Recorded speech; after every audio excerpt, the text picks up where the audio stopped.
Thank you very much. The world over today, hundreds of millions of people sieged by anxiety about their present and future security, dignity, and prospects of well-being. Many are victims and witnesses of present assaults of many, and many more are afraid of future violations of their most fundamental expectations. In his opening address, our Secretary General provided a graphic snapshot of the condition of the world and humanity, a situation that calls into question the state of multilateralism in terms of its founding aspirations as well as its present agenda.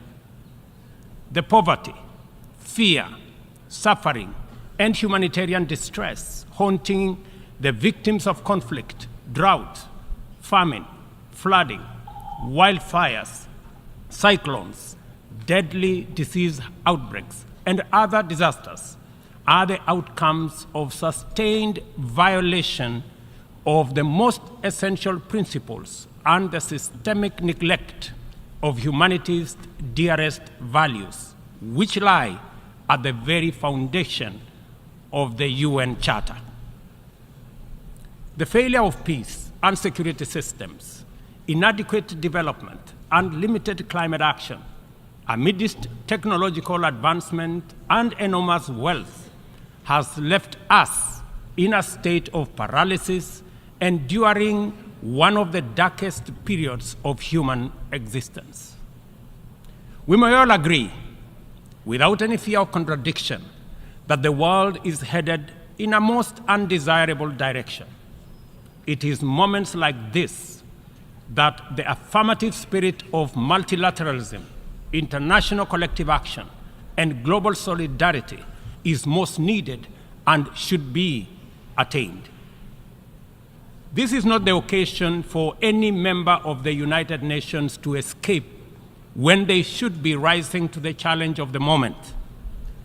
Resorting to pursuit of narrow, insular, antisocial agendas within exclusive clubs constituted to maintain the status quo that undermines and cannibalizes the United Nations systems at the expense of progress in humanity's collective journey to the future of our aspirations is totally unacceptable.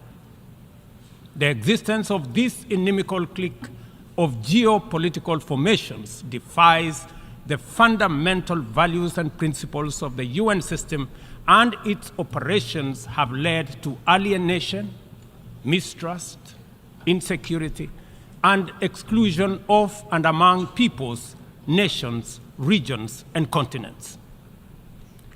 Moments like now place the nature and purpose of multilateralism under sharp scrutiny for history's honest examination and judgment.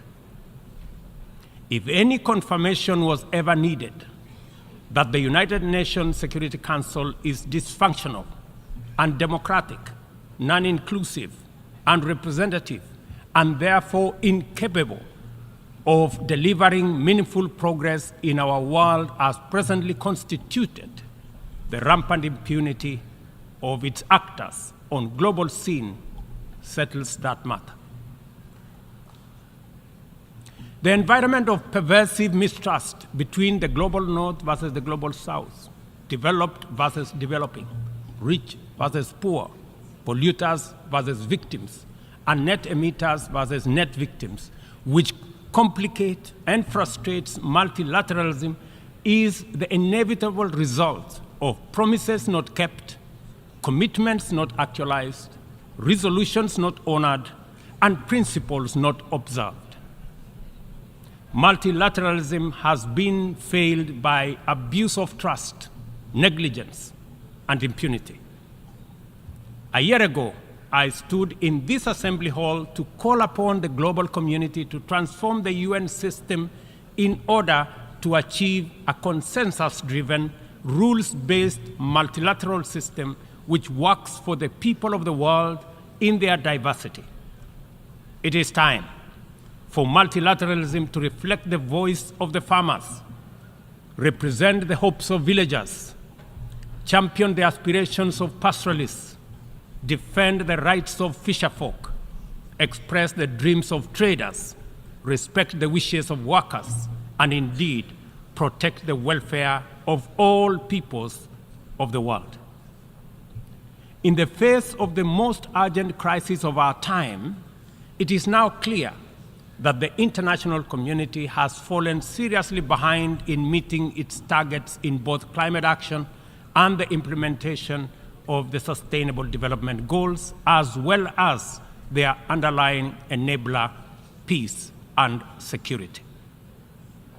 We as Africa have come to the world not to ask for arms, charity, or handouts, but to work with the rest of the global community to give every human being in this world a decent chance of security and prosperity by taking necessary actions, mobilizing adequate resources for investment, confronting security challenges, and resolving conflict as we all make our contribution to global prosperity.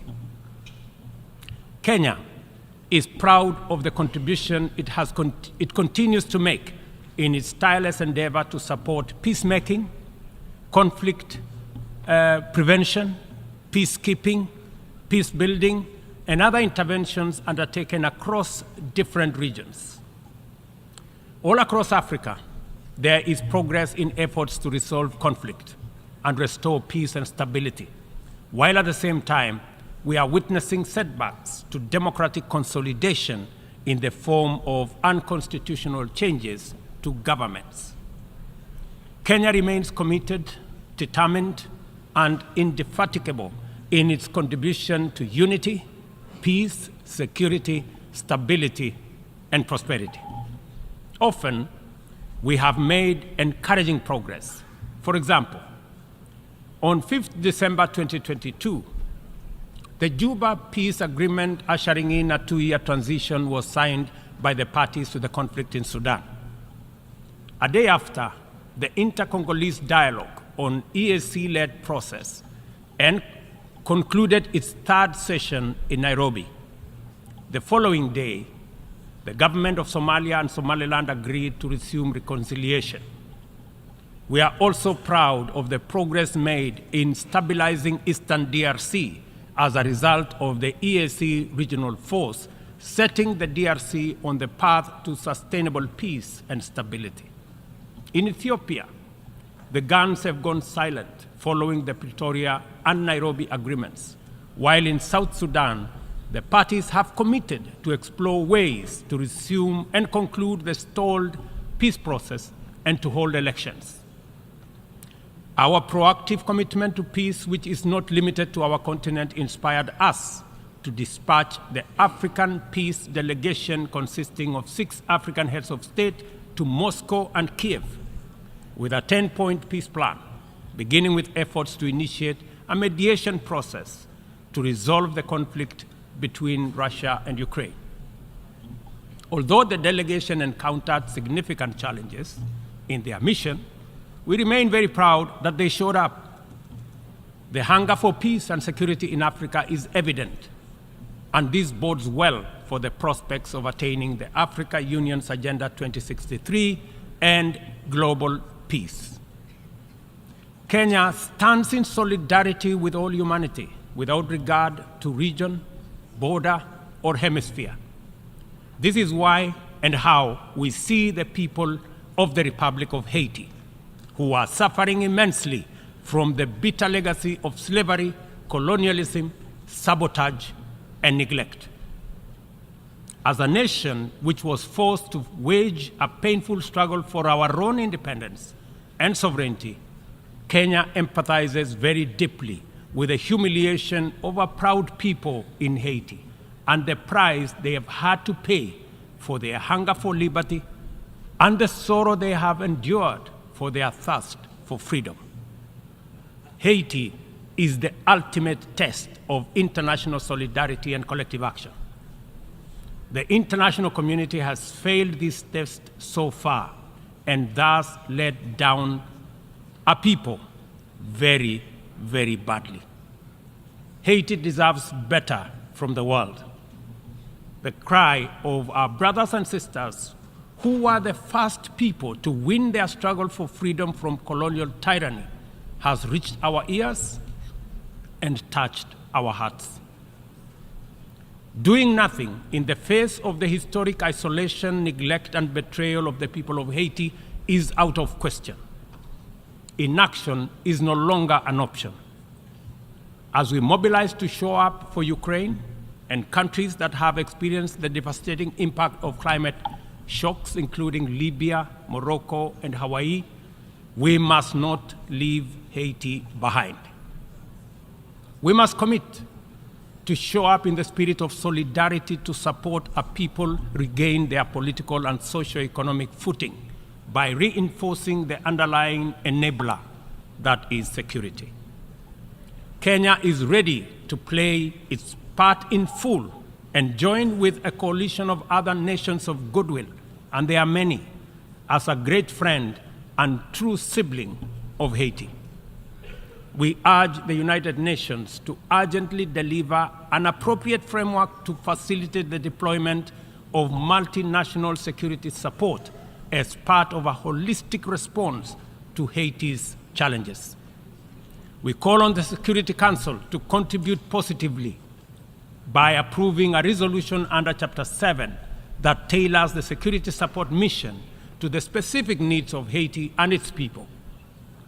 This should be part of a comprehensive strategy that includes delivering humanitarian aid, supporting livelihoods, instituting reforms, and fostering a political process guided and owned by Haitians, all in the aim of enabling free and fair elections within a reasonable time frame.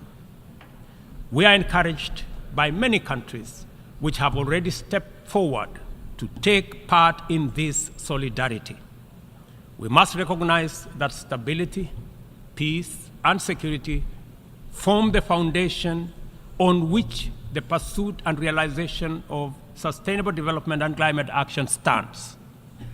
This realization must enable us to formulate strategies which treat these initiatives as interconnected, mutually reinforcing, and complementary dimensions of a single agenda.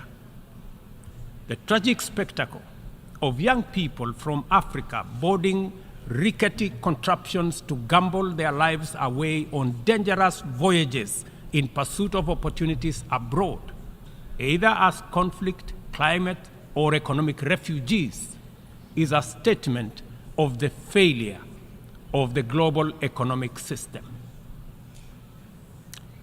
At the recently concluded Africa Climate Summit in Nairobi, we undertook to begin the journey to course correct and execute a paradigm shift in our pursuit for development and climate action. First, we recognize that both climate action and sustainable development goals must be pursued simultaneously with greater resolve, urgency, and ambition. No meaningful development can take place in countries that are also struggling with climate shocks, and yet, at the same time, the frequency of climate emergencies impedes any meaningful development. As a defining outcome of the Africa Climate Summit, we committed Africa to consider the dual problems through an opportunity lens and deliver effective solutions by pursuing a fresh trajectory. Development is a basic necessity for every society. It must happen one way or another. There should be no doubt about that. Annually, 30 million young people in our continent need jobs, and many more need food. Half of our continent is in the dark without access to electricity in 2023, while hundreds of millions can only cook using biomass because they have no electricity. This is why the commitment of African nations in the Nairobi Declaration is both radical and transformative. Development, in our opinion, is a fundamental imperative, and green growth is the only sustainable way to achieve it. From our standpoint, there is no need to be trapped in a false choice. Sustainable development is robust climate action, and climate action is development. Africa's potential is defined by abundant and diverse resources, ranging from a youthful, highly skilled, and motivated young population, immense renewable energy potential, and mineral resources, including critical minerals, and extensive natural capital endowment, including 60% of the world's unutilized arable land. Capital and technology can find no better returns anywhere than the tremendous investment opportunity in Africa's potential. Such investment would drive green growth, creating jobs and wealth, while decarbonizing global production and consumption.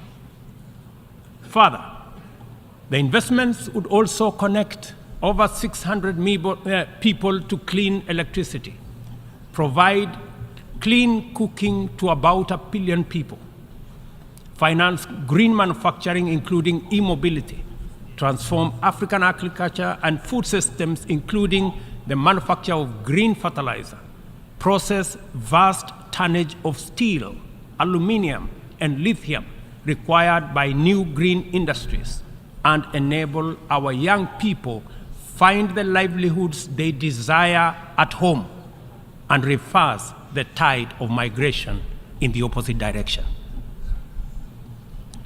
To unlock financing at scale and create incentives for investment at scale in green opportunities, the Nairobi Declaration makes the reform of the international financial system a priority. No meaningful climate action or development can take place in conditions of financial distress.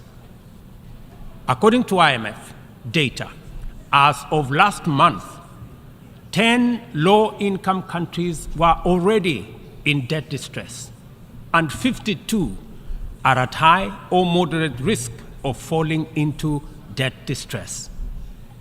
The 3.3 billion people in these countries are trapped in a vicious circle of emergency responses, reconstruction, and recovery from more frequent climate shocks, which diverts resources away from both development and climate action, and sucking vulnerable countries into a downward spiral of debt and environmental stress. The global community must therefore develop a debt restructuring initiative that does not wait for nations to plunge over the cliff into debt distress before providing relief. Rather, the new sovereign debt architecture should extend the tenure of sovereign debt and provide a 10-year grace period for countries that are in debt distress. The second financing intervention relates to concessional financing. It is time to work with the international financial institutions to provide more concessional loans, approximately to the tune, in our estimation, of about $500 billion, and to provide increased liquidity support through special drawing rights with a minimum target of what was obtained during the COVID pandemic of $650 billion. Access should be based on specific needs, not entitlement, and this necessitates changes to the allocation mechanism different from what we saw during SDRs for COVID. The third critical reform is that of the financial market reorganization. The entire system of risk assessment and the opaque methodologies employed by credit rating agencies and risk analysis needs to be overhauled at the minimum. We must all recall the miscalculation of subprime mortgage risks by these agencies 2 decades ago, which precipitated a financial crisis whose effects reverberate to date, and ask the following question: on what basis should we believe that their methodologies are better at assessing risk in faraway frontier markets like ours, that are far much more complicated to measure objectively than in assessing the value of financial assets in the markets where they actually operate, and which they got so disastrously wrong? If they got it wrong then, I bet you they have it wrong now. In any case, any objective rating must also take into account principles of responsible sovereign lending and accounting, specifically emphasizing the need for international accounting systems that supports the proper valuation of mineral wealth, natural capital, and ecosystem services in the computation of national GDPs. Until that is done, very wealthy countries will be categorized as poor. The fourth limb of the interventions arising out of the Nairobi Declaration is the establishment of a global public climate financing mechanism funded through a global carbon tax on trade in fossil fuels, as well as an emissions levy on aviation and maritime transport, including the option of a global financial transactions tax in order to make available dedicated, affordable, and accessible capital for green investments at scale. The roadmap to this new and urgently needed institutional infrastructure involves sustained engagement at various multilateral processes, and the instruments to actualize it by 2025 shall be a new global climate finance charter to be negotiated through the United Nations General Assembly, COP28, and associated processes. We understand the facts about our collective situation as a global community and as a member of the United Nations family. We know the magnitude of our shared challenges and common threats. We appreciate that multilateralism is on trial, and our task is to defend it. We also recognize that multilateralism is broken, and it is our responsibility to fix it. From this moment to 2030, and from our problems to their solutions, we are connected by a coherent agenda of robust collective action.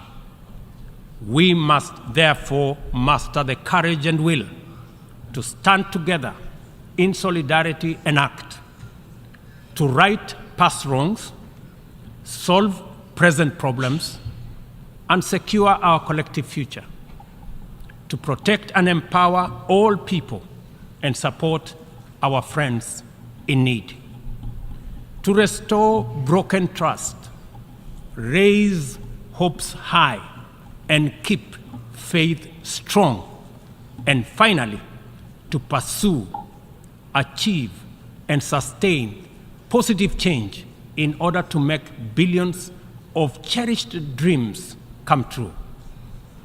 We must start right away, for we have no time to lose. And I thank you.